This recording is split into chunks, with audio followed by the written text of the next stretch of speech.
qu'apparut le renard. « Bonjour, dit le renard. »« Bonjour, répondit poliment le petit prince qui se retourna mais ne vit rien.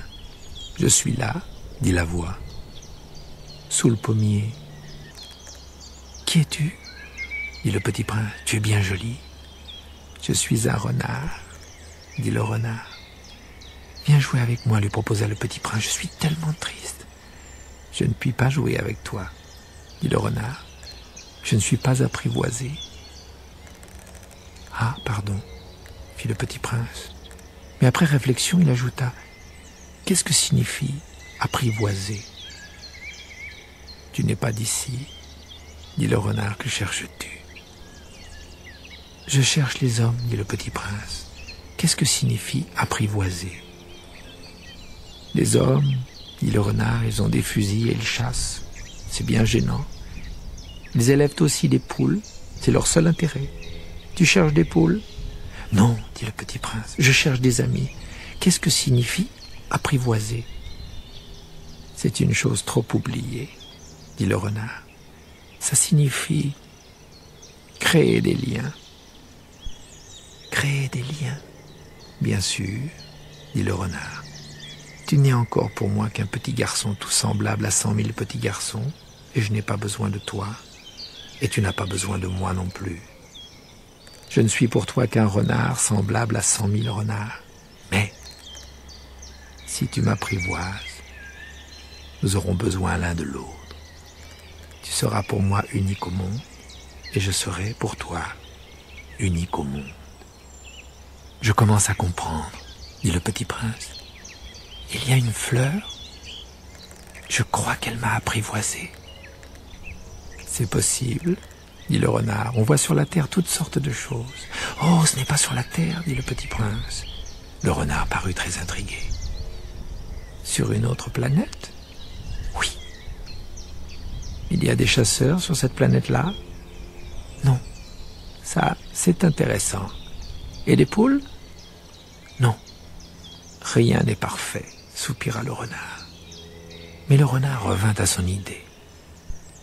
Ma vie est monotone, je chasse les poules, les hommes me chassent. Toutes les poules se ressemblent et tous les hommes se ressemblent. Je m'ennuie donc un peu. Mais si tu m'apprivoises, ma vie sera comme ensoleillée. Je connaîtrai un bruit de pas qui sera différent de tous les autres. Les autres pas me font rentrer sous terre. Le tien m'appellera hors du terrier, comme une musique. Et puis regarde, tu vois là-bas les champs de blé. Je ne mange pas de pain. Le blé pour moi est inutile. Les champs de blé ne me rappellent rien. Et ça, c'est triste. Mais tu as des cheveux couleur d'or, alors ce sera merveilleux quand tu m'auras apprivoisé. Le blé, qui est doré, me fera souvenir de toi. Et j'aimerai le bruit du vent dans le blé. Le renard se tut et regarda longtemps le petit prince. S'il te plaît, apprivoise-moi. Je veux bien, répondit le petit prince, mais je n'ai pas beaucoup de temps. J'ai des amis à découvrir et beaucoup de choses à connaître. On ne connaît que les choses que l'on apprivoise, dit le renard. Les hommes n'ont plus le temps de rien connaître. Ils achètent des choses toutes faites chez les marchands, et comme il n'existe point de marchands d'amis, les hommes n'ont plus d'amis. Si tu veux un ami, apprivoise-moi. Que faut-il faire ? Dit le petit prince. Il faut être très patient, répondit le renard. Tu t'assoiras d'abord un peu loin de moi, comme ça, dans l'herbe. Je te regarderai du coin de l'œil, et tu ne diras rien. Le langage est source de malentendus, mais chaque jour tu pourras t'asseoir un peu plus près.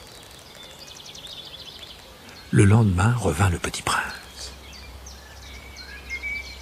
Il eût mieux valu revenir à la même heure, dit le renard. Si tu viens par exemple à 4 heures de l'après-midi, dès 3 heures, je commencerai d'être heureux. Plus l'heure avancera, plus je me sentirai heureux. À 4 heures déjà, je m'agiterai et m'inquiéterai. Je découvrirai le prix du bonheur. Mais si tu viens à n'importe quand, je ne saurai jamais à quelle heure m'habiller le cœur. Il faut des rites. Qu'est-ce qu'un rite ? Dit le petit prince. C'est aussi quelque chose de trop oublié, dit le renard. C'est ce qui fait qu'un jour est différent des autres jours, une heure des autres heures. Il y a un rite, par exemple, chez mes chasseurs. Ils dansent le jeudi avec les filles du village. Alors, le jeudi est jour merveilleux. Je vais me promener jusqu'à la vigne. Si les chasseurs dansaient n'importe quand, les jours se ressembleraient tous, et je n'aurais point de vacances. Ainsi, le petit prince apprivoisa le renard.